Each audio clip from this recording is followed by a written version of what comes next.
아동학대로 숨졌던 정인이 사건 다들 기억하실 텐데요. 당시에 이제 아동보호기관이나 경찰에서 조금만 더 적극적으로 대응했으면 정인이를 구할 수 있을 거다. 그런 아쉬운 말씀하시는 분들 참 많았었는데, 그런데요, 만약에 집안 청소가 덜 됐다는 이유로 자녀와 격리돼야 된다. 갑자기 아이를 뺏기는 그런 일이 벌어졌다. 여러분의 마음은 어떨까요? 저희 스튜디오에 이 아이를 아동보호기관에 뺏긴 부모님을 좀 모셨습니다. 도대체 어떤 사연이 있는 것인지 한번 들어보도록 하겠습니다. 어서 오십시오. 예. 지금 제 옆에 지금 유일의 아동의 어머님이 계시고요. 그리고 오른쪽에는 자유인권 실천 국민행동의 주여섭 대표님이 나와 계신데요. 일단은 어머니께 먼저 좀 여쭤보겠습니다. 지금 아드님 이름이 유일이라고 그랬는데 네. 도대체 어떤 일이 벌어진 건가요? 우선은 저희는 맞벌이 가정이고요. 네. 제가 귀가하지 않은 상태에서 아빠하고 아이클레이를 갖고 놀고 있는 상황에 갑자기 아이를 데려가겠다고 아빠한테 전화가 왔고, 그곳이 어디냐고 했더니 아동보호 전문기관에서 아이를 데려가겠다고 갑자기 경찰분들하고 저녁 8시 반에 같이 와서 지금 아이의 옷을 찾고 있는 그런 상황인 것 같더라고요. 그래서 제가 그 상황에서 올 수 없는 거리에 있었기 때문에 납치 신고를 했고요. 예. 그리고 또 아동보호 전문기관에서는 저를 기다리겠다고 약속을 해놓고 아이를 그냥 스마트폰을 쥐어주고 데려간 상황이고요. 저희 집은 느닷없이 찾아와서 말도 안 되는 이런 누명을 씌워서 오래된 빌라의 욕조 사진을 찍고 냉장고를 열어서 음식이 없다고 하고 책짐이 많은 것들을 찍어서 마치 그렇지 않은데 쓰레기집인 것처럼 그런 부분적인 사진으로 과장해서 일사천리로 처리해버렸고, 저희는 방임이란 누명을 쓰고 아이가 정말 강제 분리돼서 거의 한 달이 다 되어가고 있습니다. 아니 이게 지금 말이 안 되는 건데, 네. 아니 아빠하고 아이하고 같이 그 아이클레리라는 게 이게 진흙 장난감이지 않습니까? 네, 종이차륵 전통놀이요. 장난감. 예. 네. 그거 갖고 놀고 있는데 아동보호기관이라는 곳에 와서 애를 뺏어갔다고요? 네. 사건 사실 확인원에 보면 낮에 12시 3분에 신고가 돼 있었고, 그 시간에는 저희 부부가 맞벌이 하는 시간이었고 집에 있지도 않았습니다. 그리고 아이는 어디 있었던 거예요? 아이는 어린이집에서 어린이집에 점심을 있고요. 예. 먹기 위해서 준비하는 시간이었고요. 아니 그런데 그 아동보호기관은 뭘 근거로 해서 갑자기 저녁 8시 반에 집에 온 건가요? 갑자기 찾아와서 사진 몇 장을 찍겠다고 얘기하고, 그러니까 누군가는 뭐 미리 얘기를 네. 해서 아동보호 전문기관에 신고가 여러 차례 들어왔다고 하면서 갑자기 찾아와서 사진 몇 장을 찍고 아이를 방임을 하셨기 때문에 아이를 데려가겠다고 하고, 저녁에 데려가서 코로나 검사를 시키고 담당자가 여러 명이 바뀌다가 정말 정인이법이 그들이 말하는 응급호송 조치의 심리 절차는 절대로 거치지 않고 아이는 오히려 그쪽에서 방임된 채로 이렇게 시간만 흘러왔어요. 아니 지금 좀 감정이 좀 이렇게 올라오셔서 네. 지금 막 말씀을 하시는데 일단 하나씩 좀 짚어보겠습니다. 예. 그 아동보호 전문기관이라는 곳에서 네. 8시 반에 무조건 들어오진 않을 거 아닙니까? 뭔가 그쪽으로 신고가 들어갔을 텐데 네. 누가 어떤 내용을 신고했다는 건가요? 그거는 저희 신원 미상이라서 알 수가 없고요. 신원 미상이요? 예, 신원 미상의 분들은 보호가 된다고 얘기를 하고, 예. 아동 전문 기관의 현장 조사팀이 그것을 담당하기 때문에 경찰부는 어떤 수사나 경고장도 없이 일반 공무원이 아닌 고용된 위탁기관의 아동보호 전문 현장 조사원에게 일임하고 아버지를 저지하고 아이를 보는 앞에서 차에 태워서 강제로 데려갔습니다. 아니 아빠가 있지 않습니까? 네, 아빠가 있는데도 아빠와 아이가 있는데 네. 그걸 경찰이 오히려 아빠를 제지하면서 아이를 데려갔다고요? 네, 경찰이 오히려 아동보호 전문 기관의 현장 조사원이 경찰의 지구대에 전화를 해서 아빠를 저지하게 하고, 그 상황에서 아빠는 내 아이를 왜 데려가느냐고 했지만 경찰이 붙들고 있는 상황에서 아이를 태워갖고 아동보호 전문기관에서 데려간 거죠. 이게 어떻게 가능한 건지 제가 좀 이제 좀 잘 이해가 안 되는데, 네. 아니 어떻게 그 다음에 조치하셨어요?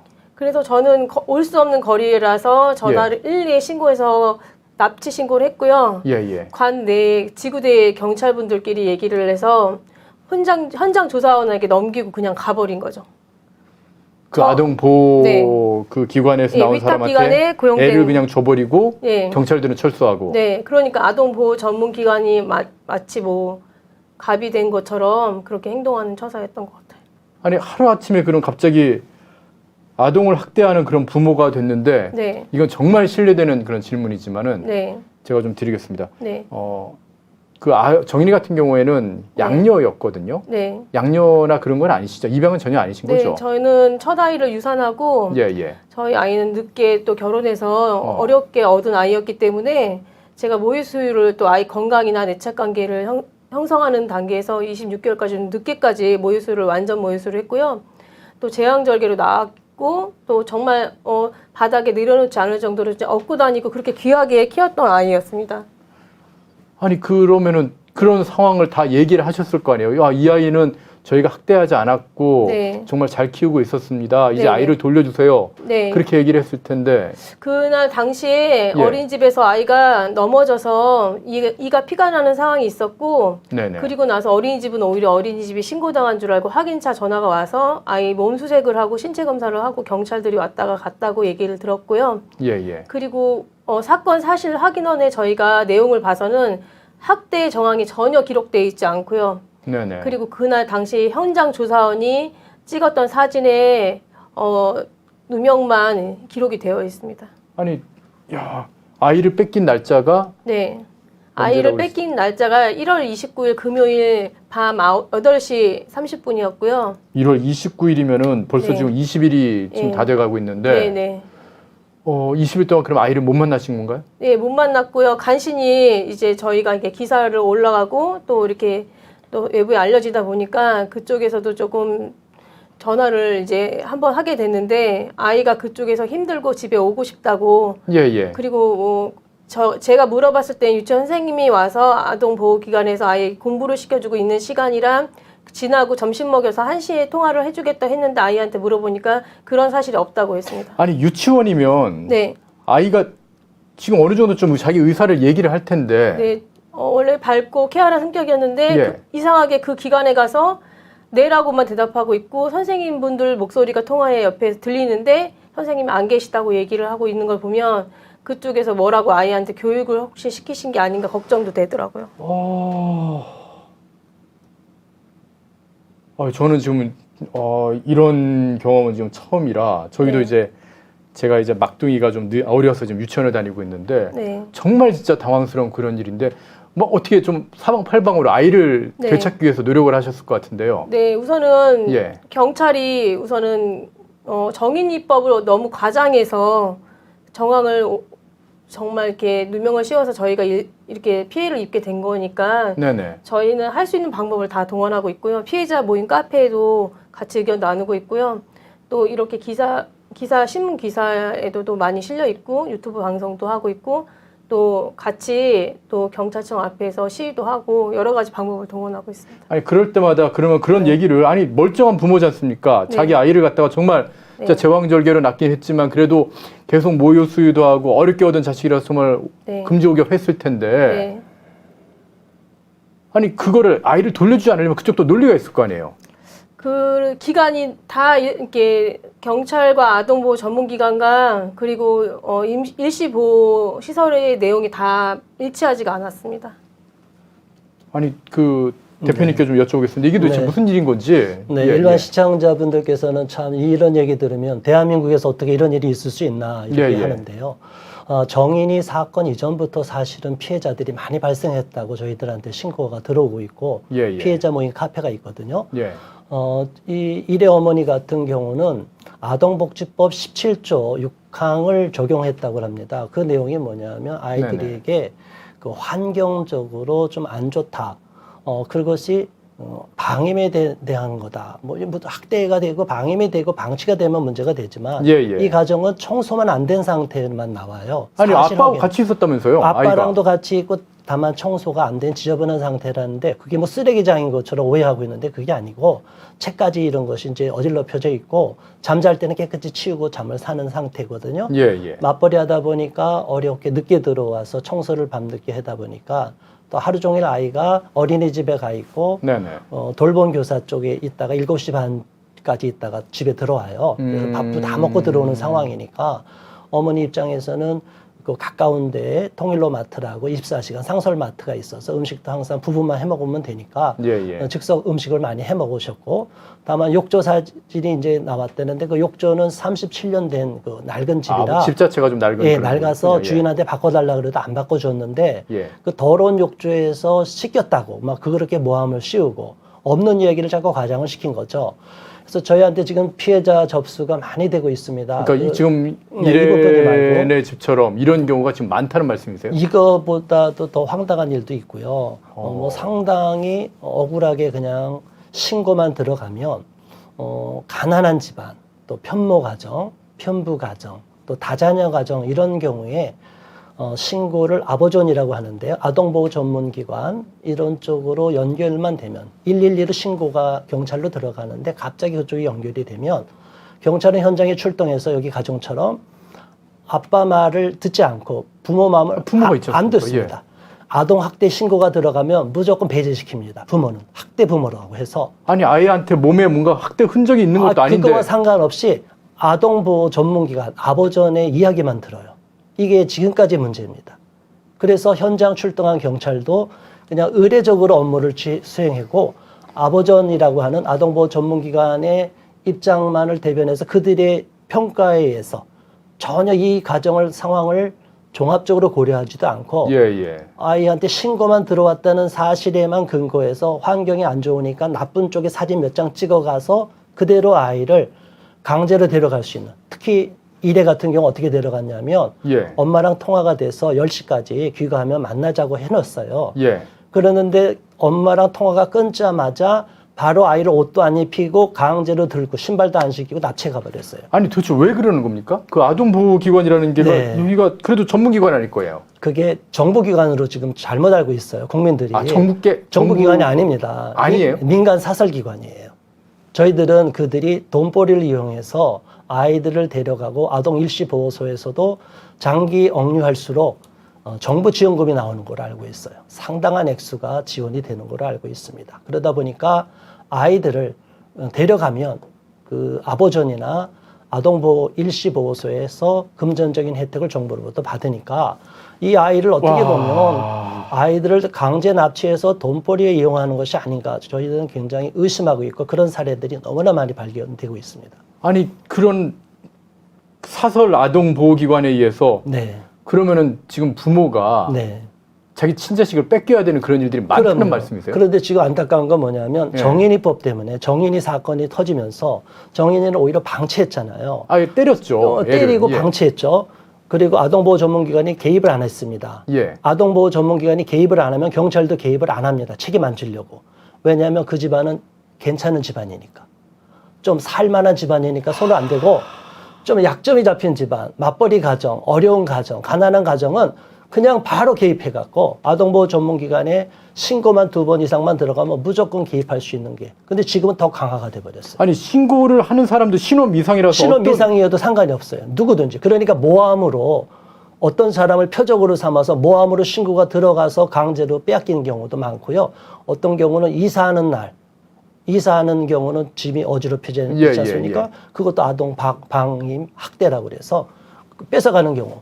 지금 피해자 사례를 제가 하나하나 열거하다 보니까 너무 어이가 없고 인권 침해되는 상황이 너무나 많이 발생하고 있어요. 대한민국이 인권이 유지되는 나라가 아니고 어떻게 보면 국가가 아이를 부모로부터 강제로 격리시켜 갈 수 있는 제도가 돼 있다는 나라가 돼 있어 저희는 두려운 마음, 끔찍한 이런 느낌을 받고 있습니다. 아니 일단 신원미상이라고 하는 거야. 그 부모한테는 그걸 알려주지 않더라도 접수를 받는 사람은 이 신고하는 사람에 대해서 정확하게 파악이 될 거 아닙니까? 경찰은 받죠. 알고 있죠. 근데 안 알려주는 거죠. 우리한테는. 아니 그래서 그 신고 내용이 맞는지를 확인하면 되는데 신고 내용을 어떤 내용을 받았는지 모르겠지만 그 내용은 얘기할 거 아니에요. 가서 봤는데 아빠와 같이 지능놀이 하고 있는데 그걸 애를 데려가는 건 말이 안 되지 않습니까? 그래서 경찰한테 제가 또 따졌죠. 직접 담당 경찰한테 따졌죠. 아니 아이를 아동복지법 17조 적용 사항이 아닌데 왜 청소 안 된 상태로 데려갔냐 했더니 제가 봐도 그 집안은 지저분했습니다. 일반 가정과 달랐습니다.